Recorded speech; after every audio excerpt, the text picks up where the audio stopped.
আসসালামু আলাইকুম। আমন্ত্রণ জানাচ্ছি আইজি ক্রিয়েশন নিউজ আপডেটে। সঙ্গে আছে আমি ইমতিয়াজ আহমেদ। শুরুতেই সংবাদ শিরোনাম। আগামী নির্বাচনে আওয়ামী লীগকে সুযোগ দিতে চায় বিএনপি ও ডক্টর ইউনূস। আদালতে হুমকি দিলেন আওয়ামী লীগের সাবেক মন্ত্রী কামরুল ইসলাম। এবার বিস্তারিত। সাবেক প্রধানমন্ত্রী শেখ হাসিনা ভারত থেকে তার রাজনৈতিক কর্মকাণ্ড চালিয়ে যাচ্ছেন বলে অভিযোগ করেছেন বাংলাদেশের অন্তর্বর্তী সরকারের প্রধান উপদেষ্টা ডক্টর মোহাম্মদ ইউনূস। তিনি বলেছেন, বিচারের মুখোমুখি করতে হাসিনাকে অবশ্যই ফিরিয়ে দিতে হবে ভারতকে। এছাড়া হাসিনাকে ফিরিয়ে না দিলে বাংলাদেশ ও ভারতের মধ্যে খুব একটা সুখের সম্পর্ক তৈরি হবে না বলেও হুঁশিয়ারি উচ্চারণ করেছেন তিনি। ভারতীয় সংবাদ মাধ্যম দ্য হিন্দুকে দেওয়া এক সাক্ষাৎকারে ডক্টর ইউনূস এসব কথা বলেন। একই সঙ্গে আওয়ামী লীগকে আগামী জাতীয় সংসদ নির্বাচনে প্রতিদ্বন্দ্বিতার সুযোগ দেওয়া হবে কিনা সে প্রশ্নেও কথা বলেছেন নোবেলজয়ী এ অর্থনীতিবিদ। সংবাদ মাধ্যমটির ওয়েবসাইটে সাক্ষাৎকারটি প্রকাশিত হয়। ডক্টর মোহাম্মদ ইউনূস বলেছেন, আসন্ন নির্বাচনে দল হিসেবে আওয়ামী লীগের প্রতিদ্বন্দ্বিতার বিষয়ে তার কোনো আপত্তি নেই। বিএনপি চায় নির্বাচনে সব রাজনৈতিক দলের অংশগ্রহণ অবশ্যই থাকতে হবে। এর মধ্য দিয়ে বড় রাজনৈতিক দল হিসেবে বিএনপি তার রায় দিয়ে দিয়েছে। ডক্টর ইউনূস বলেন, একটি বড় দলের মতামতকে আমরা উপেক্ষা করতে পারি না। সংবাদ মাধ্যমটি বলছে, ঢাকায় নিজের বাসভবনে দ্য হিন্দুর সাথে একান্ত সাক্ষাৎকারে অধ্যাপক ডক্টর ইউনূস ভারতের সাথে সম্পর্ক এবং সংস্কারের পরিকল্পনার বিষয়ে তার দৃষ্টিভঙ্গি তুলে ধরেন।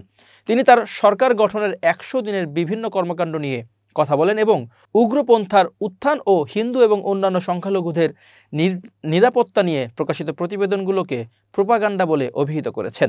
সংখ্যালঘুদের নিরাপত্তার বিষয়ে উদ্বেগ প্রকাশ করে ভারত সরকারের দেওয়া বেশ কয়েকটি বিবৃতির বিষয়ে ডক্টর ইউনূস বলেন, প্রধানমন্ত্রী মোদির সাথে আমার প্রথম ফোন কলে তিনি ঠিক এটাই বলেছিলেন, বাংলাদেশে সংখ্যালঘুদের সাথে খারাপ ব্যবহার করা হচ্ছে ইত্যাদি। আমি তাকে খুব স্পষ্টভাবে বলেছি এটা প্রোপাগান্ডা। অনেক সাংবাদিক এখানে আসার পরে কিছু উত্তেজনা সম্পর্কে কিছু প্রতিবেদন এসেছে, তবে মিডিয়াতে যেভাবে বলা হয়েছে পরিস্থিতি তেমন নয়। এই প্রচার প্রোপাগান্ডা বাস্তবতার সাথে যায় না। রিমান্ড শুনানি চলাকালে আদালতে সাবেক মন্ত্রী কামরুল ইসলাম বলেন, সব দিন তো একরকম যায় না, এই দিন নয়, সামনে ভালো দিন আসবে। মঙ্গলবার 19 নভেম্বর সকাল 9টায় তাকে ঢাকার চিফ মেট্রোপলিটন ম্যাজিস্ট্রেট আদালতে হাজির করা হয়। এরপর মামলার তদন্ত কর্মকর্তা রমনা জোনাল টিমের পরিদর্শক জাহাঙ্গীর আরিফ তাকে 10 দিনের রিমান্ড নিতে আবেদন করেন। এ সময় আসামি পক্ষে তার আইনজীবী রিমান্ড বাতিল ও জামিন চেয়ে আবেদন করেন। অন্যদিকে রাষ্ট্রপক্ষ জামিনের বিরোধিতা করেন। উভয় পক্ষের শুনানি শেষে ঢাকার অতিরিক্ত মেট্রোপলিটন ম্যাজিস্ট্রেট মোহাম্মদ জিয়াউদুর রহমান তার জামিন নামঞ্জুর করে 8 দিনের রিমান্ড মঞ্জুর করেন। রিমান্ড শুনানি চলাকালে কামরুল ইসলাম এসব কথা বলেন। তার এই মন্তব্য শুনে উপস্থিত আইনজীবীরা ক্ষেপে যান। কামরুল ইসলাম আরও বলেন, নিউ মার্কেট এলাকা আমার অধীনে না, ওই এলাকার এমপি আমি নিজেও না। এ মামলায় আমাকে 56 নম্বর আসামি করা হয়েছে। আমার নামটি হয়তো শেষ মুহূর্তে ভুলে এজাহারে লিখে দেওয়া হয়েছে। পবিত্র কাবার আদলে তৈরি হয়েছে স্টেজ, আর সেই স্টেজে নাচ গান করছেন জনপ্রিয় শিল্পী জেনিফার লোপেজ ও সেলিন ডিওন। এমন কিছু ছবি ও ভিডিও ছড়িয়ে পড়েছে সামাজিক যোগাযোগ মাধ্যমে।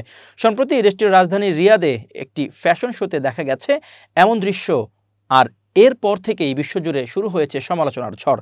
19 নভেম্বর রিয়াদে লেবাননের তারকা ফ্যাশন ডিজাইনার এলি সাবের ক্যারিয়ারের 45 বছর পূর্তি উপলক্ষে আয়োজন করা হয় এক বিশেষ অনুষ্ঠান। অনুষ্ঠানটিতে ফ্যাশন শো এর পাশাপাশি ছিল নাচ গানের আয়োজনও। আর সেই আয়োজনে খোলামেলা পোশাকে নাচ ও গান পরিবেশন করতে দেখা যায় জেনিফার লোপেজ ও সেলিন ডিওনকে। আর এরপর থেকেই বিশ্বজুড়ে নেটিজেনদের মধ্যে শুরু হয়েছে তুমুল সমালোচনার ঝড়। অনেকেই বলছেন, হজ ও ওমরার দেশ সৌদি আরব দিন দিন পরিণত হচ্ছে পাপের স্বর্গরাজ্যে। যে দেশকে ইসলামের রাজধানী বলা হয় সে দেশে জন্ম নিয়েছে মানবতার মুক্তির দূত হযরত মুহাম্মদ সাল্লাল্লাহু আলাইহি সাল্লাম। সে দেশে কি এসব হচ্ছে? এই ঘটনা ছাড়াও সাম্প্রতিক সময়ে এমনই আরও বেশ কিছু ঘটনা ঘটতে দেখা গেছে এই দেশটিতে।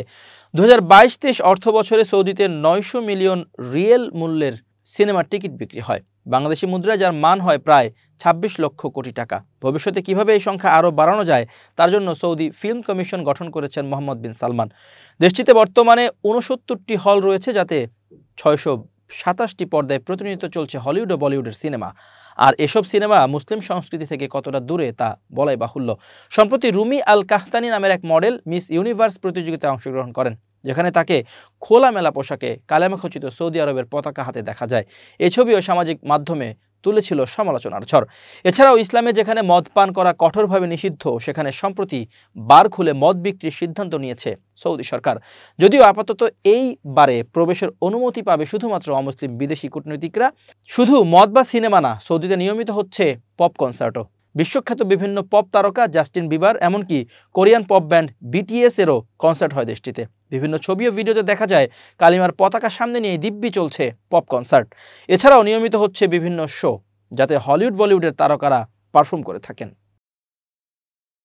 পাচারকৃত টাকা বাংলাদেশে ফেরত আনতে যুক্তরাজ্য সরকারের সহযোগিতা কামনা করেছেন যুক্তরাজ্যের সফররত জামাত ইসলামের আমির ডাক্তার শফিকুর রহমান। তিনি বলেছেন, বাংলাদেশ থেকে যুক্তরাজ্যে পাচারকৃত টাকা বাংলাদেশে ফেরত আনার বিষয়ে আমি আপনাদের সহযোগিতা কামনা করছি। পাচারকৃত টাকা ফেরত পেলে বাংলাদেশের মানুষ আপনাদের প্রতি কৃতজ্ঞ থাকবে। লন্ডনের রয়্যাল রিজেন্সিতে এক নাগরিক সংবর্ধনা অনুষ্ঠানে প্রধান অতিথির বক্তব্যে এসব কথা বলেন তিনি বলেন, সত্য একবার বললেই প্রতিষ্ঠিত হয়, কারণ সেটা সত্য, আর মিথ্যা প্রতিষ্ঠিত করতে বারবার বলতে হয়। আওয়ামী লীগ আত্মস্বীকৃত ফ্যাসিস্ট, এটা প্রতিষ্ঠিত সত্য। 16 বছর দেশের মানুষের সঙ্গে আওয়ামী লীগ যে আচরণ করেছে, তার জন্য তাদের বিচারের মুখোমুখি হতেই হবে। তারা মানুষের অধিকার শুধু হরণ করেনি, তারা দেশে এক অরাজক পরিস্থিতি তৈরি করে রেখেছিল। তারা চোখের সামনে মানুষকে হত্যা করেছে। আমরা চাই ন্যায় বিচার প্রতিষ্ঠার মাধ্যমে তাদের বিচার হোক। ডাক্তার শফিকুর রহমান আরও বলেন, আমি নিজেও অন্যায় বিচারের একজন ভিকটিম। আমাকে গ্রেপ্তার করে বলা হয়েছে আমি নাকি বিছানার নিচে ককটেল নিয়ে ঘুমিয়েছি।